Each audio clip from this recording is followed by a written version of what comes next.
നമ്മുടെ ഗ്രൂപ്പിലുള്ള എല്ലാ സ്റ്റുഡൻസിനും എല്ലാവർക്കും ഹൃദ്യമായ നമസ്കാരം. ഞാനിപ്പോൾ ഇങ്ങനെ ഒരു വീഡിയോ ഇടാൻ കാരണം, ഇപ്പം നിരവധി ശിഷ്യന്മാരുണ്ട്. ഒരുപാട് പേര് റേക്കി അറ്റ്യൂൺമെൻ്റ് എടുത്തിട്ടുണ്ട്. ഫസ്റ്റ് ലെവലും സെക്കൻഡ് ലെവലും മാസ്റ്റർ ഡിഗ്രിയൊക്കെ നിരവധി ആളുകൾ എടുത്തിട്ടുണ്ട്. പക്ഷേ ഇപ്പോൾ നേരിട്ട് കോണ്ടാക്റ്റ് ചെയ്യുന്ന ആളുകളുടെ എണ്ണവും അതുപോലെ തന്നെ പരിശീലനം ചെയ്യുന്ന ഈ സാധന ചെയ്യുന്ന ആളുകളുടെ എണ്ണവും കുറവായിട്ടാണ് എനിക്കിവിടെ ഫീൽ ചെയ്യുന്നത്.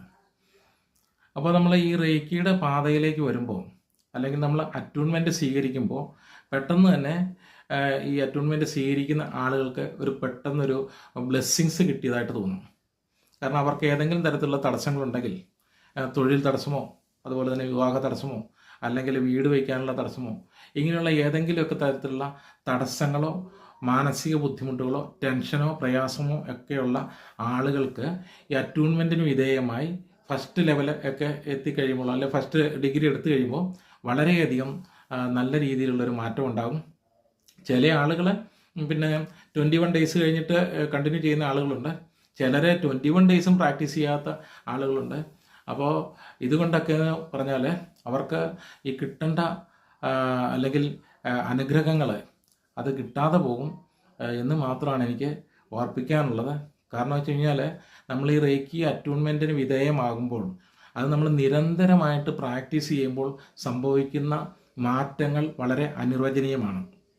കാരണം നിങ്ങളെപ്പോലുള്ള ഒരു വ്യക്തി ഈ പാതയിലേക്ക് വന്ന് അറ്റ്യൂൺമെൻറ്റ് സ്വീകരിച്ചു കഴിയുമ്പോൾ 7 തലമുറ മുൻപോട്ടും 7 തലമുറ പിൻപോട്ടും ഉള്ള ആളുകൾ ഏതെങ്കിലും തരത്തിലുള്ള പാപം അറിഞ്ഞോ അറിയാതെയോ ചെയ്തിട്ടുണ്ടെങ്കിൽ, അല്ലെങ്കിൽ നെഗറ്റീവായിട്ടുള്ള ഏതെങ്കിലും തരത്തിലുള്ള ചിന്തകളോ പ്രവൃത്തികളോ ഒക്കെ വന്നിട്ടുണ്ടെങ്കിൽ അതെല്ലാം ക്ലെൻസ് ചെയ്ത് അവരെ പോസിറ്റീവായിട്ടുള്ള ഒരു തലത്തിലേക്ക് എത്തിക്കുന്ന ഒരു പ്രക്രിയയാണ്. അപ്പോൾ നമ്മൾ ഈ പറയുന്ന പോലെ അറ്റ്യൂൺമെൻറ്റിൻ്റെ സമയത്ത് നമ്മൾ ഗുരു പരമ്പരയ്ക്ക് നമ്മൾ കൃതജ്ഞത പറയുന്നുണ്ട്, യൂണിവേഴ്സിന് നമ്മൾ നന്ദി പറയുന്നുണ്ട്, റേക്കിക്കും റേക്കി ഗൈഡ്സിനും സ്പിരിച്വൽ ഗൈഡ്സിനും അതുപോലെ മാലാഖമാർക്ക് നന്ദി പറയുന്നുണ്ട്. നമ്മുടെ പിതൃക്കൾ എന്ന് പറയുമ്പോൾ നമ്മുടെ അച്ഛൻ്റെ അമ്മയുടെയും അച്ഛനും അമ്മയും അപ്പൂപ്പന്മാരും അങ്ങനെ വരുന്ന ആ പറയുന്ന തലമുറകൾക്കെല്ലാം നമ്മൾ നന്ദി പറയും.